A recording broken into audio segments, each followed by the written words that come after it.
Na nafikiri itawafanya kuendelea kujiandaa zaidi ama kuwa mental vizuri kwenye mchezo unaofuata. Kwa sababu ni mchezo ambao wao wamecheza ni wanne kukamilisha ratiba yao ya michezo minne ambayo walikuwa wanapaswa kucheza ndani ya siku 12 ambazo wamezitumia ipasavyo. Takriban siku 12 ambazo wamecheza ni siku ambazo wao wamefanikiwa kupata matokeo ya alama ambazo walikuwa wanazihitaji. Kuanzia mchezo wa kwanza ambao walicheza dhidi ya Mashujaa, kaja mchezo dhidi ya JKT, na wamekuja na mchezo ambao wamecheza dhidi ya KMC.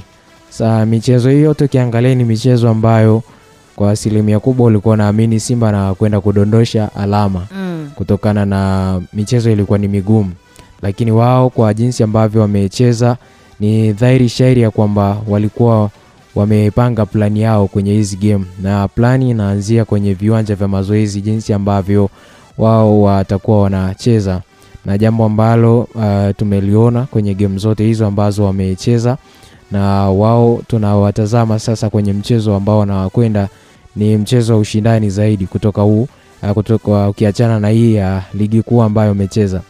Michezo ya ligi kuu ni michezo ambayo ina tofauti kidogo na michezo ya CAF Champions League, sababu matarajio yanaweza yakawa ni makubwa kuliko ambavyo ilivyo kwenye michezo ya ligi kuu. Unajua kwamba una michezo mingi, na ubaya mchezo wa final ni mara 2 tu, na ukikosea kwa mara ya kwanza unaweza kwa mara ya pili ukawa mgumu wewe kurejesha ile imani ya kwamba una uwezo wa kufanya yaliyo bora zaidi. Na ni kwa nini nasema hivyo? Sababu mchezo wa kwanza unatakiwa uweke tension kubwa kuliko mchezo wa pili.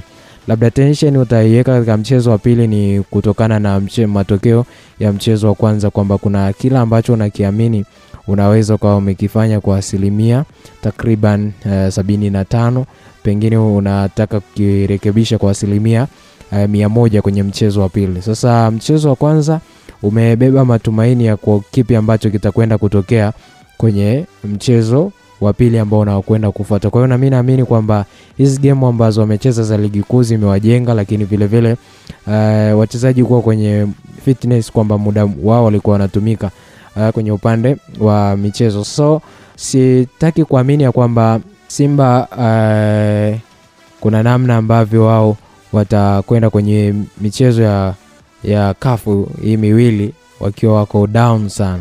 Takuamini wakiwa watakuwa up, yani wakiwa wako juu zaidi kutokana na aina ya timu ambazo wamekutana nazo kwenye ligi kuu ya NBC Tanzania Bara. Safari yao ya kwenda mchezo unaofuata kwenda kuwakabili Bekane, unaona ukiwa na nafasi nzuri zaidi kwa sababu ya aina ya michezo ambayo wameipata kunyuma, matokeo ambayo wameyapata kwenye hizi mechi na mchezo ambao wanaenda kucheza wa finali. Inawezekana.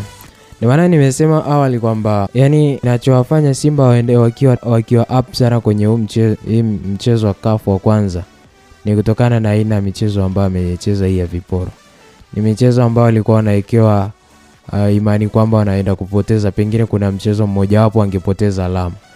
Lakini hiyo michezo wamejua jinsi ya kucheza kutokana na target na plani ya mwalimu ambaye ameiandaa, ambapo wameanza kuiandaa kuanzia mchezo wa kwanza mpaka mchezo ambao wamemaliza kwa siku ya jana, kwa aina ya matokeo wanapata. Sasa mchezo unaofuata ni mchezo wa kombe la shirikisho barani Afrika, mchezo wa final. Mchezo wa final tempa yake ni kubwa kuliko tempa ya michezo ambayo amecheza. Yani maandalizi yake ni makubwa kuliko kwenye maandalizi ambayo wao wameyafanya ya michezo hii ya michezo ya ligi kuu. Yani maandalizi ya mchezo mmoja wa Bekane ni tofauti na maandalizi ya mchezo mmoja dhidi ya KMC. Yanaweza isiwe maandalizi makubwa kama maandalizi ya Bekane ni maandalizi ambayo pengine yanaweza yakatumia gharama nyingi zaidi kuliko gharama ambazo zilikuwa au zimetumika kwenye mchezo wa KMC. Sababu huko kuna bonus ambazo zitatolewa. Sijui wachezaji wakimkishinda mkifanikiwa kupata 18, wakiwa naamini kwamba wakifanikiwa kutoa ile taji ni mojawapo ya picha ambayo wameijenga, picha ambayo ni ya kuvutia kwenye mazingira ambayo wapo, hususan kwenye soka kubwa barani Afrika. Sababu kila mtu atakuwa anamzungumza. Kuna vyombo zaidi ya 1300 barani Afrika ambavyo viko kwenye nchi tofauti tofauti na vinazungumza sport.